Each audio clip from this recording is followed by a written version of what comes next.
Welcome to the Metro. Not big enough to be a superstore, yet slightly larger than a convenience store. Just one of those little handy-dandy shops that have everything the main supermarkets don't have, filled with stuff not many people want, except for on those particular days. And at a particular Poundland type of price. That's this particular Metro shop outside the end of a close off the bend of a dual carriageway which bends into a dual carriageway. A nothing special place on a nothing special day with nothing special workers slubbing their way through their nothing special lives. But today, oh yeah, today, would you believe it? Something special just might happen. Well, it better had because I'm here to capture something special. I see it all. I'm the watcher in here. All powerful. I must keep all in order. That's me. That's what I'm paid to do, keep order. This isn't just a job. I wake up, I come here and I get on with it. I protect the people. Security.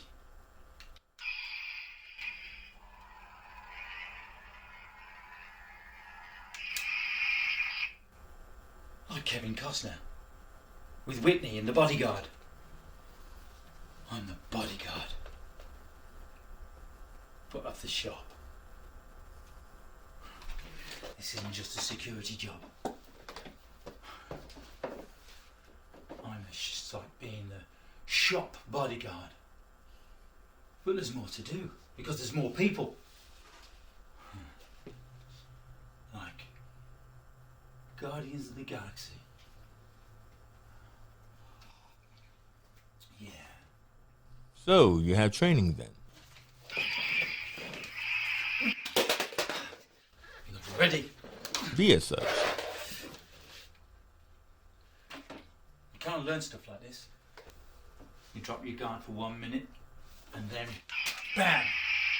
That's when it happens. I risk my life when I go between aisle 1 and 3.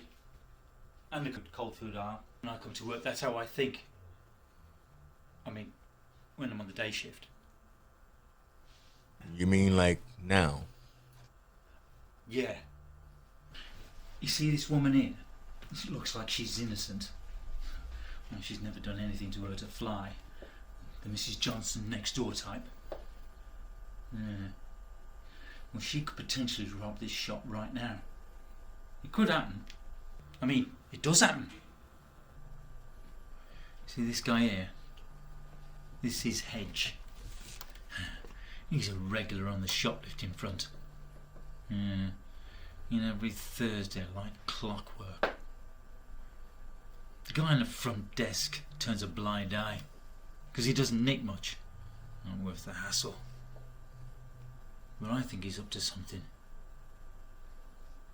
And it's up to me to find out what that is. See, he goes into the cereal aisle and repeats the process with the Rice Krispies. Then he heads to the dairy aisle and picks up a 2-litre carton of milk. Then he heads for the door. See what I mean? Blind spots. I've told Martin, but he just tells me to go back to reading my comics. See, that man's got no pride in his job. And don't get me started about Jake on the front desk. He's your first port of call. The Hutch to my Starsky, the Lewis to my Morse. But he's a lazy bastard. Small enough to be a flyweight. He used to rough up youths outside the nightclub. He has a problem with being called tiny. Doesn't understand the subtleties of the job. Calls me Davros. Like in Doctor Who. Evil leader of the Daleks. He says it's 'cause I sit in my control room getting everyone else to do with my job. I learned early not to call him anything. How are we going to hit our targets this month? Yeah? The answer? Target the hoarders. Yeah? Target panic buyers. Everybody's panicking right now. Everyone wants to get as much as they can. Bulk buy. 240 bags. Get them sold. Alright? You always got to be closing. Okay? Always be closing. That's how we're going to hit these targets and be the best store in the area another year running. Alright? 100% of the opportunities you miss that you don't take. Obviously. If you don't target that panic buyer and tell them that their life's about to end, they're not going to bulk buy, are they? Think about it. Hoarders, people who want to be selfish, people who want to take all the toilet roll, let them. The money comes into our pot, okay? Every crisis is an opportunity, guys, and we have a fucking massive crisis right now. COVID-19. Woo, scary, I know, but it is a crisis, and therefore it is an opportunity to sell. Sell, sell, sell. The aim is to be out on everything. Out of stock, all the time. Constantly renewed, constantly disappointing people. If we're out of stock, we've sold it all. Now get to work. Here he is. Late again. Shiner says it all. Morning, Steph. Jake, thank God you're here. I thought you'd thrown another sticky. Ah, not me, girl. I'm a pillar of the community. A pillar of society. You can't get out of bed of the morning. Ah, it's that Netflix, isn't it? I was up till like bloody o'clock watching Ozark. That was it. Oh, I don't think I know that one. Yeah, it's about Well, well. The happy wanderer graces us with his presence. it's the buses, isn't it? I don't care about your excuses, Jake. I need you here on time. Ah, fuck this. I'm going for a pee. Sod that. Oh, fuck this. I'm going for a piss. There's plenty of other people who do your job, you know. And I'm deducting your half an hour's pay as well. What? At all £4.50? Whoop-de-bloody-do. That's not even the price of a takeaway. Don't encourage him, Steph. Oh, he's all right though, you know. I'm sorry I ever hired him. You know, the pensioners love him. They help him pack shopping and all that. Yeah, that's not part of his job though, is it? He's an arrogant git and his attitude stinks. What who you could possibly be talking about? I'll give you 3 guesses. An ignorant git in one. Don't bother. Steph, back to work. And you, get out there and do your job. Yes, my Fury. She's too good for him, that Steph. Diamond girl. She looks after her mum like I have to look after mine. Mum says she needs me to move out, but it's not just right now. There's stuff going on in the world. It's hard. Not yet. I need to protect her. Yeah. I need to take care of Mum. Boris is fucked up. He's neglecting his duty. That's not me. I know the truth. I'm protecting Mum, yeah? And then, eventually, you know? When I move out, you know? But it's not great right now. I'm protecting her, yeah? Yeah. I'll go somewhere nice. That's why I'm choosing to stay there, to look after Mum. Make sure she's alright. I'm like her bodyguard. Like Clark Kent. But when he's Superman. Talking of Superman, I've asked Martin to take this guy on. My old mannered customer by day. But don't let me spoil that story for you. You should go and speak to Julie. She's outside HR Maureen's office. 3rd door on the left. So, do you want to tell me about your day in Tills? Fuck no. I've already got to go and cry to Human Resources Maureen about it. Oh my God, I'm all over the place. Christ, it just came from nowhere. So, it was just a normal day on the tills. Ooh, new day, new shift, old job. Oh, I would kill for a full set of acrylics right now. Come on, Boris, give a girl a break. Mind you, there's no bars open, is there? Nowhere to show it off to. Morning, Audrey. You all right, love? She needs to stay off the pies, that one. She's really funny, you know. I never know quite what she's thinking. Oh, morning, love. Do you need help with your packing? One line. What is this woman not getting? Essential purchases only. The clue is in the title. So, is it true you can suss out customers by what they buy? Jerry tell you that? Perv. We all know you're watching, Jerry. Hiya, love. Do you need help with your packing? Frosties. How old's he? Tikka masala for one. Isolating on his own then. Oh, condoms, perhaps not. Oh, pack of Granny Smiths, nod to the 5 a day. Ah, there's that guy again. He looks nice, you know. He looks like the sort of guy that my dad would like me to go out with. Not for me, though. He doesn't look like he owns a shirt, let alone sends out his ironing. Look, I have to go. But you know that guy I said I was talking to? He was talking to Jake. So if you go now, you'll catch him. He'll tell you about it.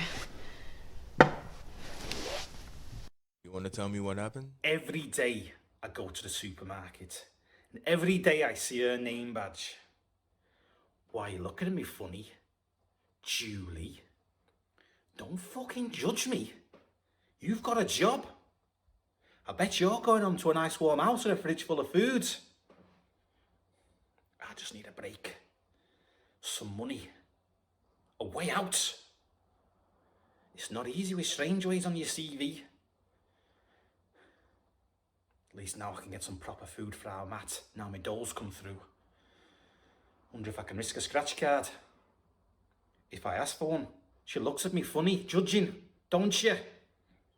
Julie. You'd notice me if I was off the telly, wouldn't you? A news reporter or something. And now we are going to cut to Darren Cartwright, our foreign correspondent in the Middle East. Darren, what can you tell us about the developing situation? No, of course I wouldn't mind a selfie, love. You want an autograph too? Where shall I sign? Your Weetabix box? So you can sell it on eBay? No, of course I wouldn't mind. In fact, I'm going to pick up a few essentials now. I'm on the way to the airport. I've just had a text that something's kicking off. Or a doctor, picking up some artisan bread and good whiskey on my way home from a shift. My stethoscope shoved in the pocket of my designer jacket. Yeah, Julie, you would notice that. Sorry, sir, it's baskets only. You'll have to join the other queue. But I'm here now. Sorry, sir, it clearly says, Just fucking serve me, bitch! So, who was Rachel? And what is a 4?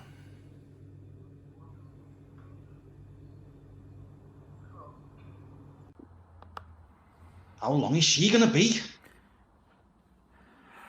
Her time's more important than mine, I suppose. Fucking waste of time, this is. Christ, this room is miserable.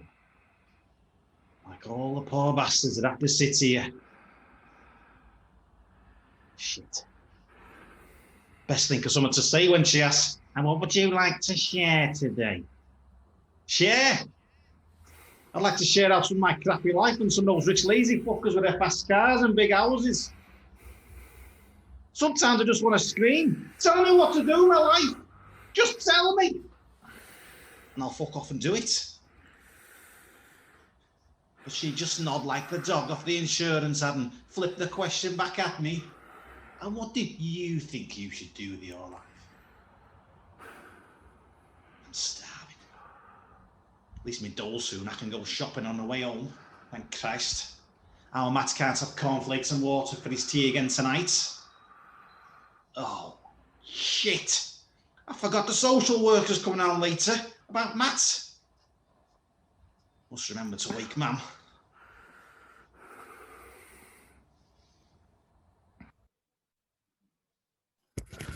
Sorry, crisis with last appointment. Now, where were we? Darren, third session of 6, anger management target.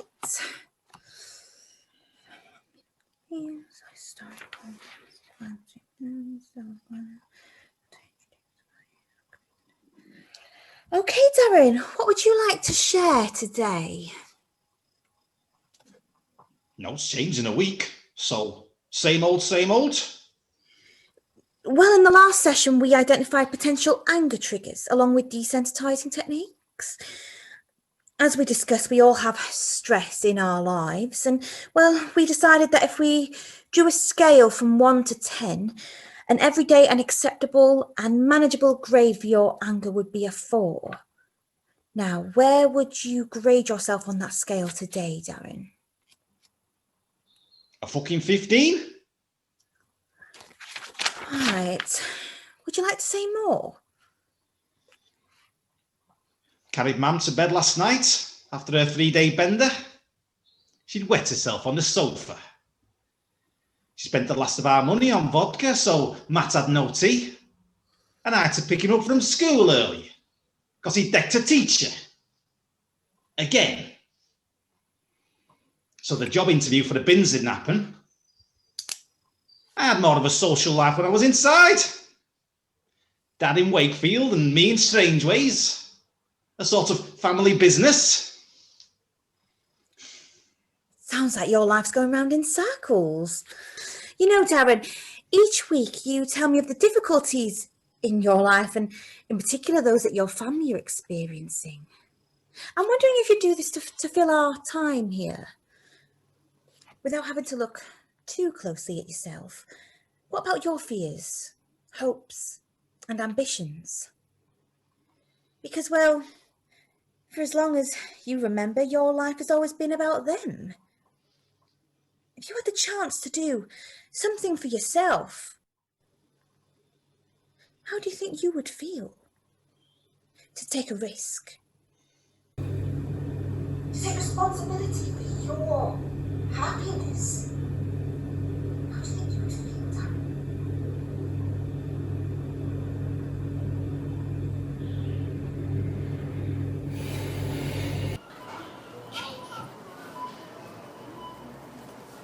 Why are you whispering stuff? Jake, see that fella over there?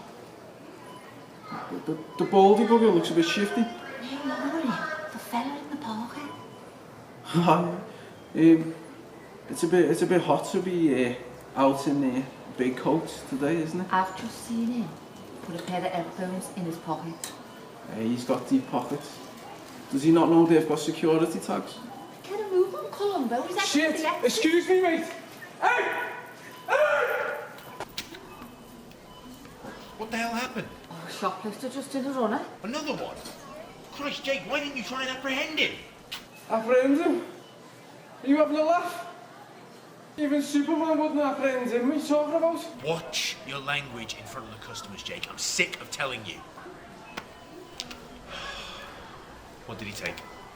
Tell me it was a box of cereal or something. It was a pair of headphones, actually. 2 pairs. Shit. Fucking headphones. Probably the dead expensive ones as well. What's your language, Martin? While speaking to the customers? Don't go there, Jake. You're supposed to stop stuff like this from happening. Steph, maybe if you weren't so busy gabbing the whole time, this wouldn't have happened. I did spot him and I told Jake. Yeah, it wasn't their fault. Do you own a dictionary, Jake? I think I've got one at home, yeah. Yeah? Well, when you go home, look up the words security and guard. You're a goddamn waste of space. Who the fuck do you think you're talking to? Leave it, Jake. Yeah. If you want to keep your job, Jake, don't say another word.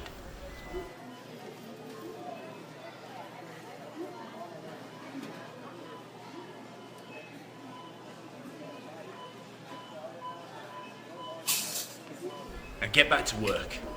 If you need me, I'll be in my office passing on the good news to area management. Another shoplifter. Whoop-de-fucking-do. More online forms to fill in. Gobshite. He's a miserable bug, isn't he?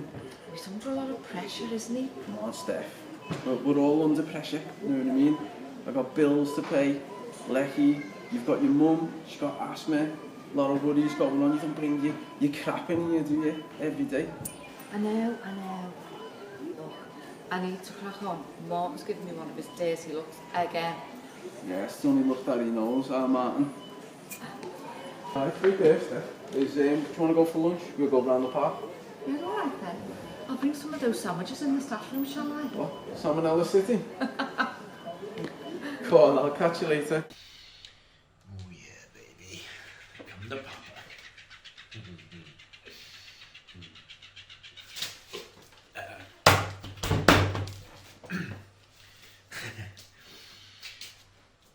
They don't like me back at head office, or my methods really. Well, they can't argue with the results though. Most successful store in the area. I was made the youngest store manager ever. Pretty sure I'll be the youngest area manager too before long. They're all too serious here if you ask me. Especially Phil, the prick. What's that quote from the Bible? The meek shall inherit the earth, something like that? Well, you can shove all that. As far as I'm concerned, there's only one religion worth following, and that's Manchester United. But I'll tell you what the meek will inherit, and that's a job. From me. I employ a store full of humorless, feckless chumps who work their asses off and swallow the bullshit training videos like it was the gospel. Life's a doddle. Yeah, give them a little poke here, a prod there, have myself a cream horn or two on the side, and it all runs like clockwork.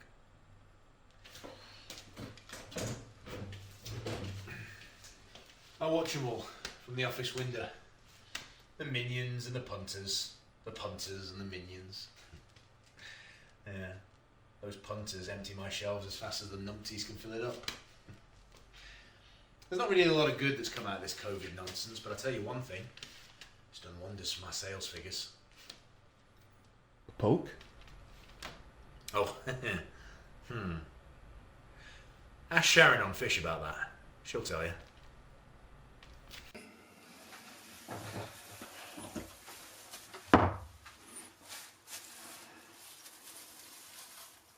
The first time I had a moment, I let it pass. Like a secret glance between two people, a knowing certainty that they'd crossed a line and they were going further and further until they couldn't or wouldn't want to get out. I forced myself not to ponder. No internal dialogue. No facing the judge or jury or following a life sentence. Life is good. I'm happy. Started a thing with Martin, the boss.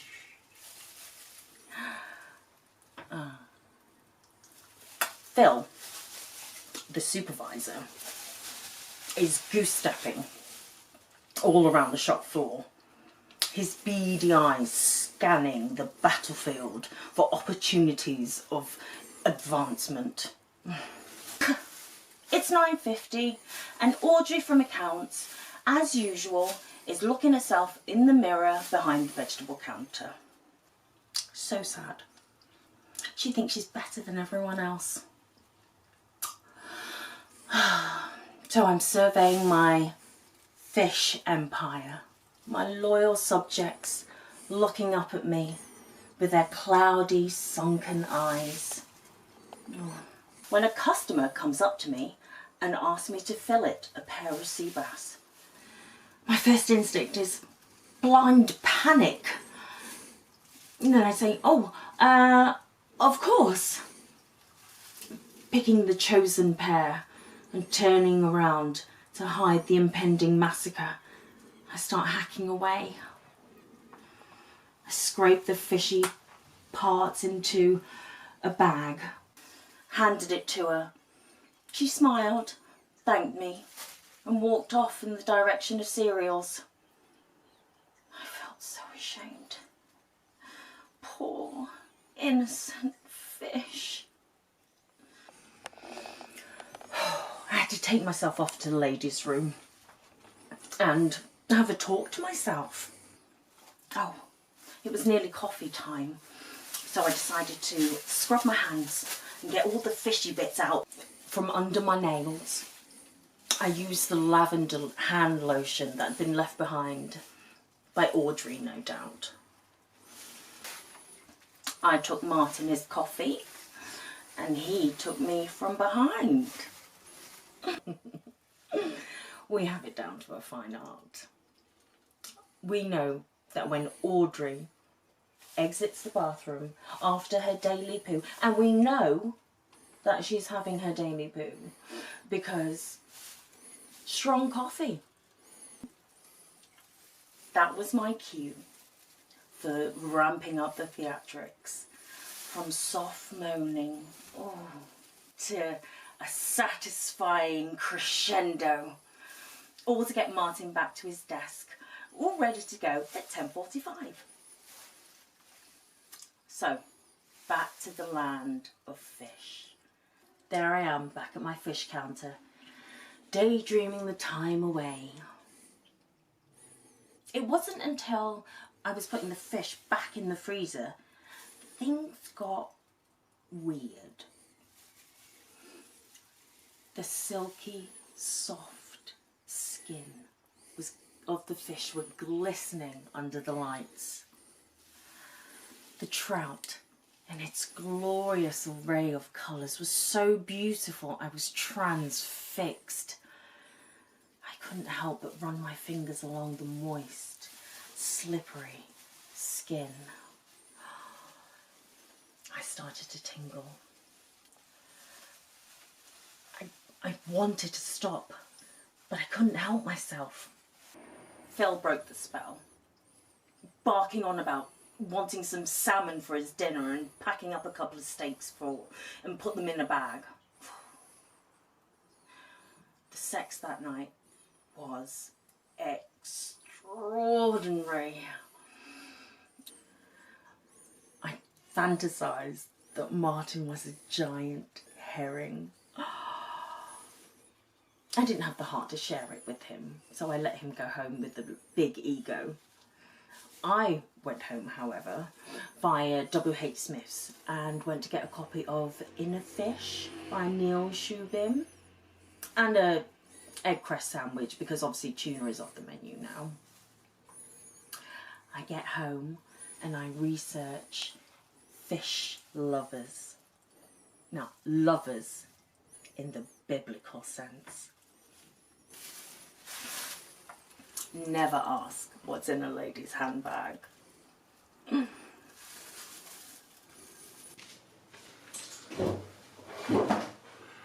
Farting Martin, as all his colleagues refer to him on account of his propensity for corporate wind, is callow, gormless and full of hot air.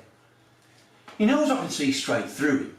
Corporate lick-spittle, catch fart. Farting Martin's look statistically improbable, but it will run out, it must. Same way as my position as the fastest and most accurate worker in the company cannot go unnoticed. Science, logic and statistical analysis will not permit it. Like a turd in a toilet bowl, Martin's stupidity will surface. As will my superiority and experience. Not like excreta, of course. I'll be gleaming in the bowl, the trophy bowl. I'll be manager, and Martin might be retained for rubbish duties. Assisting the demoted Audrey. Sneaky cow. Martin's decline began with his first foray into own brand lockdown lunacy. He tried to compel us to watch his head office virus training videos in our own time and at our own cost. Naturally, all the youngsters looked to me. I do not seek positions of authority, but Phil, they said, Phil, what should we do? In Martin's unpaid staff meeting, I suggested we comply, as I understand the complexity of a pandemic. Martin was happy and he left the room to take a call from head office. It's obvious when it's them. He starts fizzing at the bung. Disgusting. In my absence, I noted everyone's objections and ours and sent complaints to head office from my email account, the anonymous one. Nobody watched the video.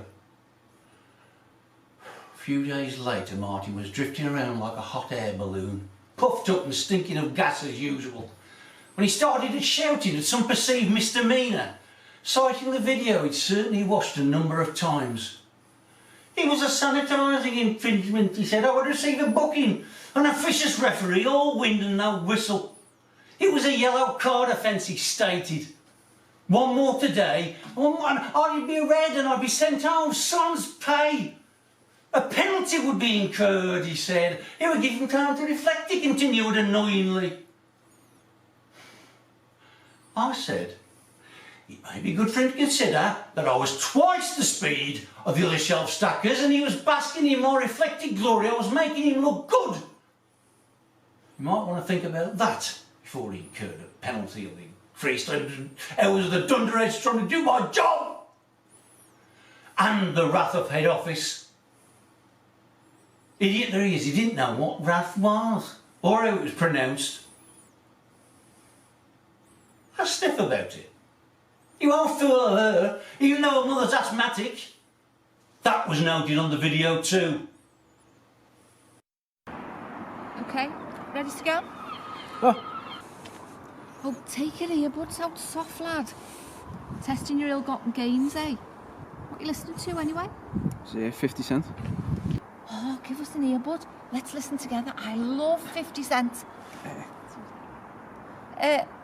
Jake, this isn't 50 cents. No, I think I've got me Spotify on shuffle. Right there. Yeah, it's on shuffle. It's The Greatest Showman. You big softy. Shh, tell anyone. Oh, don't worry. Secret's safe with me. Bloody rap. Bet you like Barbara Streisand too, don't you? No. It's been a hectic day.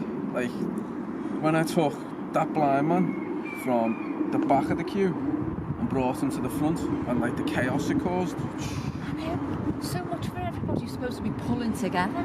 I nearly had to ring the police the other day, you know. I don't want to be doing that. Why? What have you been up to, Jake? Nothing lately. Anyway, where are you taking me for lunch? The Ritz, the Dorchester, maybe? I've got no money for taxi stuff, so it's looking like the Crown. Coronation Park it is then. Anyway, it's just nice to get out for an hour, isn't it? It is. Anything to get away from Martin, that dickhead. Well, Martin's alright, but he has been a bit of a pain. Pain? He's a prat. I noticed. Jake, you're scaring me now.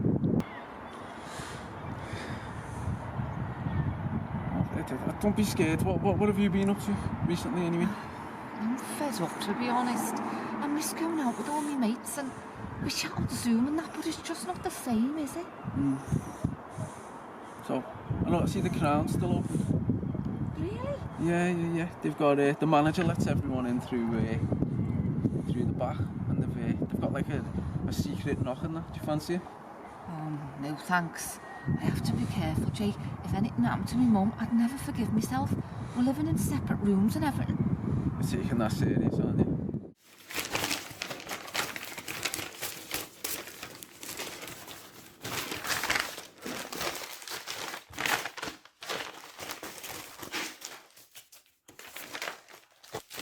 Door's always open. Ah, Julie. Martin tells me you've experienced an incident with a customer. Yeah, this bloke and his beer at Baskets Only. Well, Martin says another shopper helped you out. I just want you to know that the company takes this sort of thing very seriously. Perhaps you would like to share with me what happened today. Well, it was nothing really, he just got a bit stroppy and, well, the guy before him sorted it, but I just felt a bit... And we care about that, Julie.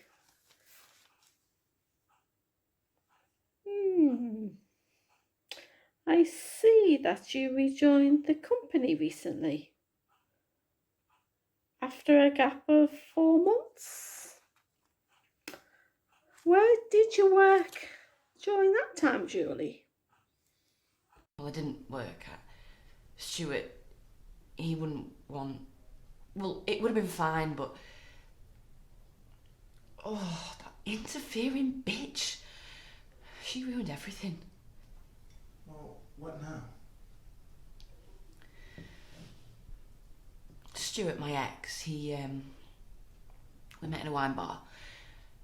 Me and my mate Joe used to go out every Friday night. So we were having a drink and Stuart and his mate came over. And oh my God, he looked dead smart. Nice suit, jewellery. And he laid some tenors on the table and he said, "Girls, go and get us some drinks and you can tell us all about yourselves." Cheeky sod. But we did it all the same. Yeah, we had a great night.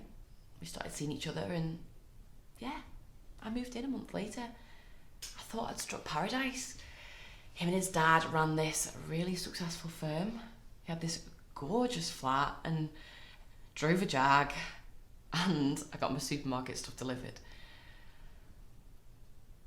And then I met his mum, Elsie. She was always just pecking at me right from the start. How her Stuart likes his clothes ironed. Sometimes I just find her staring at me. I could never work her out.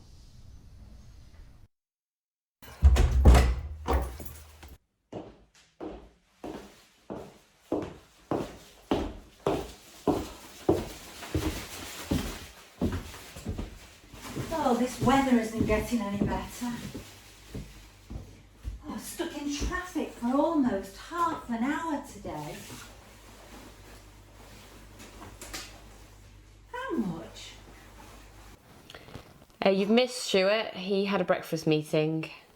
Oh, I wanted to catch him before he left. I need to speak to him about Philip Yarwood's dinner. How much did you spend on these?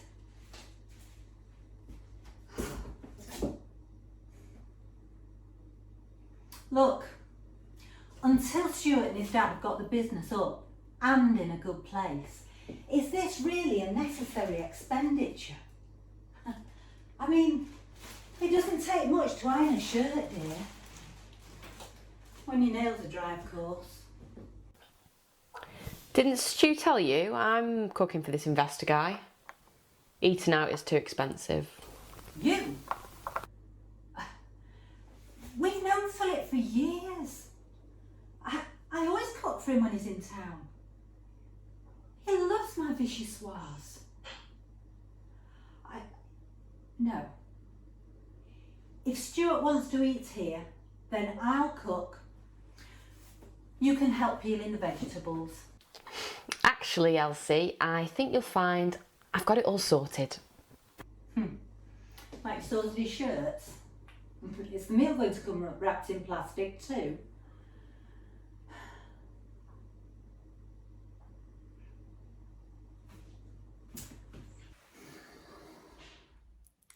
This is a very different lifestyle for you, isn't it, dear? Our professional world, the golf club. Stuart's dad started this business from nothing, and don't ever assume it was anything other than hard work, as it will be for Stuart now he's taking over the business, especially with the virus wreaking havoc in the business world. The flat, the car, the lifestyle, all the perks he has are down to the sacrifices that we made. Sometimes when he comes home, I can't say anything right. He gets so... Well, don't say anything. His other girlfriends, they didn't appreciate how much support Stuart needed. And he doesn't need to see that after a hard day's work. You need to get this lot sorted. This isn't a fairy tale, and there's no room for princesses. If you want the lifestyle, you need to put the work in. Oh well. The rain's cleared up at least. I'm looking forward to seeing what's on the dinner party menu.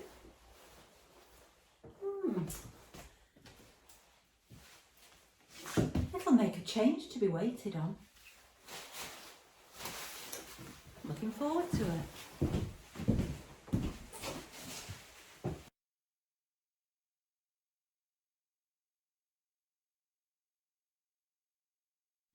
Spent all week watching every frigging cookery programme on the telly.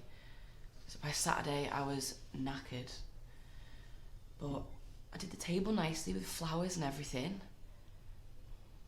And Elsie starts right away, as soon as I served the asparagus soup with sourdough bread from the artisan bakery. What flavour's this supposed to be? Well, I ignored her. Stuart said nothing. And then I brought out the main, a fillet of beef in puff pastry. I sliced it open. It was bloody perfect. And then Elsie says, "Oh, did I not tell you? Philip's a vegetarian." No, the bitch did not tell me. Oh, I was fuming. I just wanted to ram it down her throat. I wanted to cry, but I didn't want her to see me. Why couldn't Stuart stick up for me for a change? I felt sick.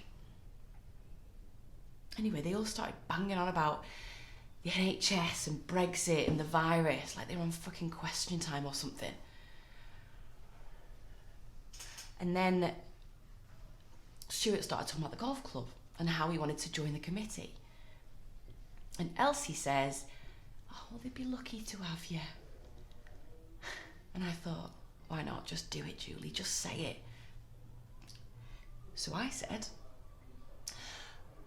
"Only when you remember to pay the reminder for your final subscription." I checked his emails the week before, and it's amazing what you learn. Everyone went quiet. Do you know what? I didn't care. After they'd all gone, I went into the kitchen to start the dishes, and I felt this sharp pinch on my arm. I saw a flash of gold from Stuart's ring, and then bam, Stuart's fist hit me in the face.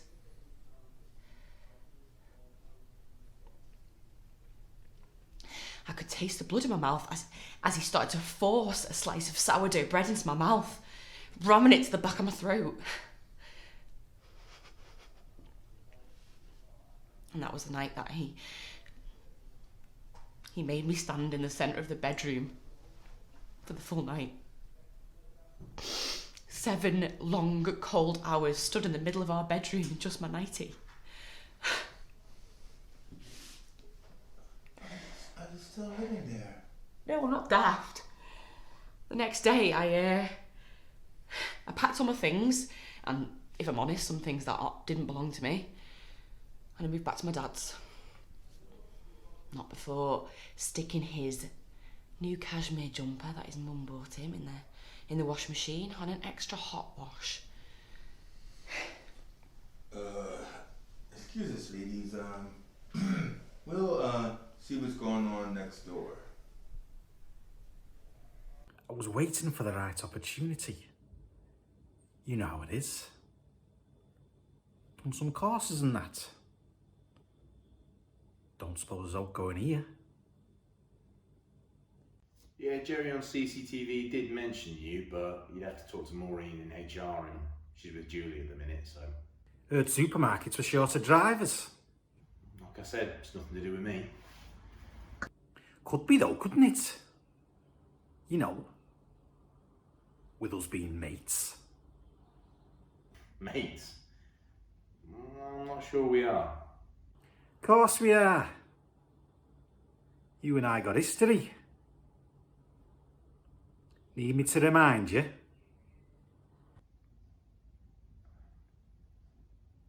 Yeah. Okay. I get it now. Of course you do. You could put a word in for me. We all need a break. Someone give you yours, didn't they? Or maybe you forgot to tell them about your staying. Look, mate, I'll get you a form. Smart. You'd be doing me a massive favour. I mean, you know where I'm coming from. Right? Whatever, mate. I've put all that stuff behind me and you should too. Don't think I'm not trying.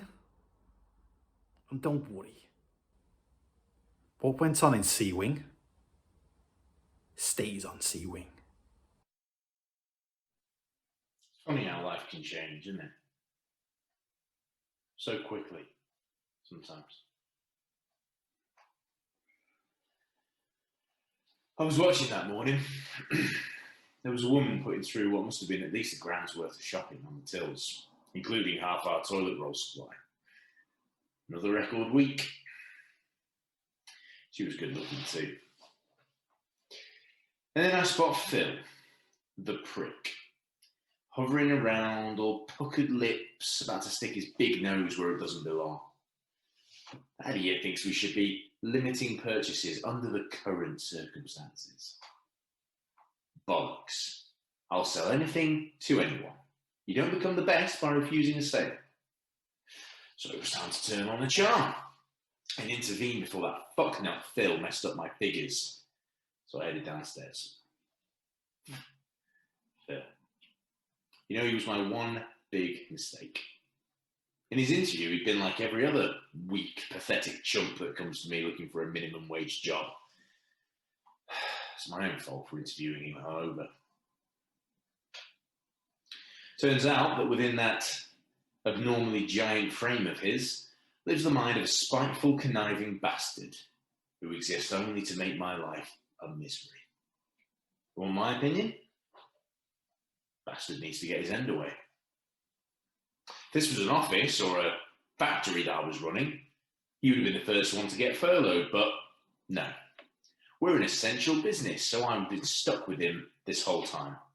And to make matters worse, when he wasn't fucking up my day on purpose, he was twice as fast as any of the other numpties. I'm sure he did that just to piss me off too. Anyway, back to the store. So I managed to insert myself between Phil and the fit lady with the gold Amex, offered my assistance in his place. I'll tell you what, she was exactly my type.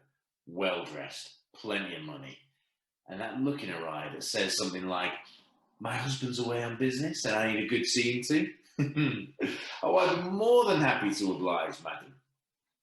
So I helped her to her car, brand new Merc. I loaded her shopping, I gave her my business card with my personal number on it, in case you need anything, madam, anything at all. Oh, she looked at me.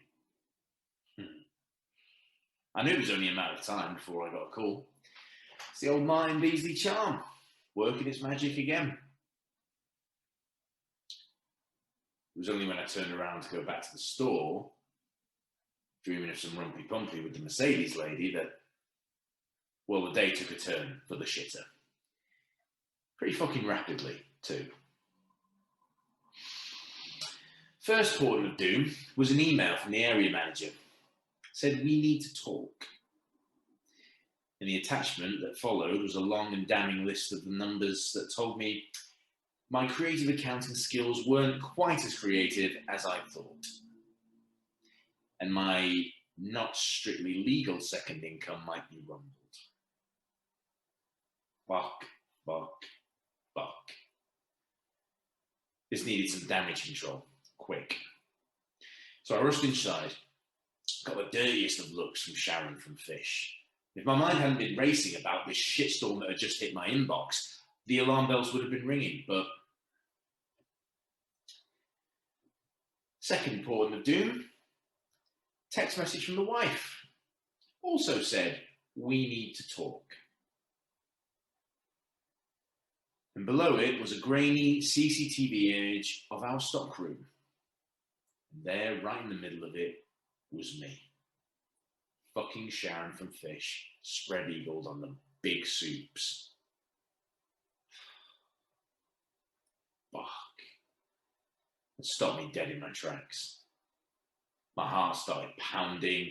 There were shooting pains up and down my arms. Christ!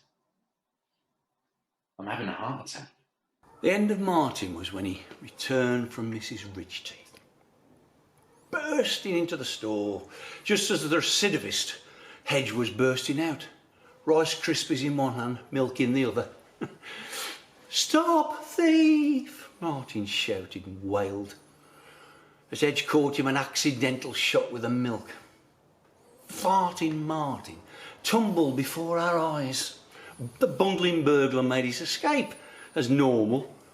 The pathetic Martin was rolling around on the ground, turning blue. That minx Audrey and fishy Sharon started jumping on him and singing. I thought they were going to kiss him. I kept everyone back as we're in the middle of a pandemic after all. Martin was gasping. I threw the sanitizer at him. From a safe 2 metres, of course. "Sanitary infringement!" I shouted and ordered everyone to resume work. Interfering Audrey persisted, but I gleamed in the bowl. I shone, polished to perfection. Yeah, well, we both saw the bloke nick the Krispies. I mean, nonchalant as you want. Martin, boss, he thundered up chilled food aisle shouting, "Thief, thief!" But of course the thief were long gone. The sight of Martin choking though, as he fell and wrecked me bog off display were horrific. I were convinced he were dead. I were. So me and her from Fresh Fish, we turned him over, went through first aid. No real hope. No way was I giving him mouth to mouth, and nor were her from Fresh Fish, which I did think was odd, because she shags him on a break nearly every day. I thought of the secret list on my phone as I was giving him CPR and was staying alive. And there were not lost on me the irony and me sweating trying to save his life when, I'll be honest, I'd wanted him dead often. Staying alive. The list of staff purchases popped into my head.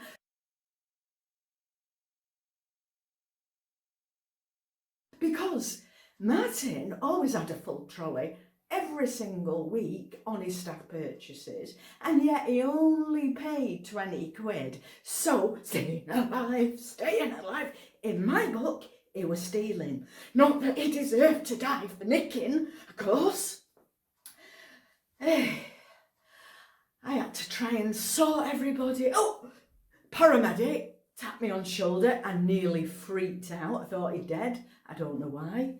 Anyway, I went back to trying to sort crowd. I had to get Phil to phone the police or the ambulance. I didn't know what to do. He was useless. He'd got his sanitizer like a gun. And her from Fresh Fish, you were only filming it all on a mobile phone. So I calmed the whole situation down. I rang head office, who thanked me very much. And there was Phil going round telling everybody he'd be relief manager. I mean, flipping heck. Relief manager were sent. He were called Gordon. Funny thing is, well, it weren't funny, but them in loading bay kept going round singing, "Gordon is a moron." I would have changed my name if I were him. But anyway, Gordon would no moron. He looked me straight in the eye and he said, "Audrey," he said, "is it Martin signs these staff purchases off?" I went, said something random. I didn't want to drop him in it. So I said, "Oh, I don't know. I shop at Lidl, it's cheaper." Anyway, at this point, Phil says, "Oh, why don't you ask Martin when he comes in on Monday then, mate?" Gordon said, "I'm afraid Martin won't be coming in on Monday. Not only has he had a heart attack, But he's got COVID as well now. He's caught in hospital. Talk about shock. Shock indeed. Phil shuffled off to restock bog rolls.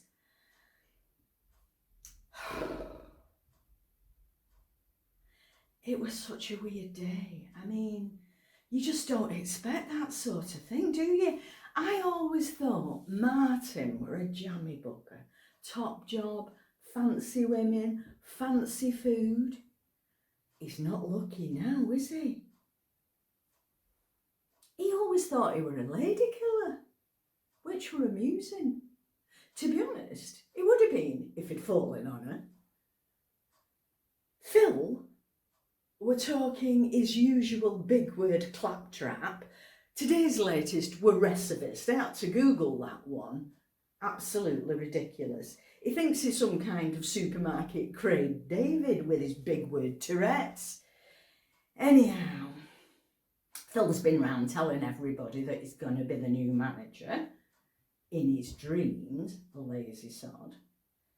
Although, don't tell anybody, I have sent a manager job application in. Head office do seem to like me. I send them info and the odd photo. I've only got an interview. I know. I shouldn't be that pleased, should I? But imagine Phil's face if I get it. Shame about Martin. There you go. It's life, innit?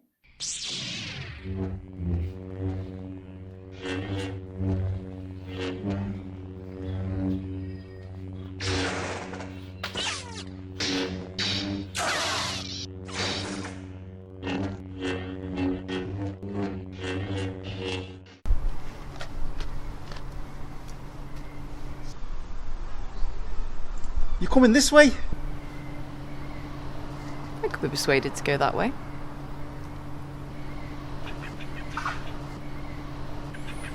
You gotta be fucking kidding me.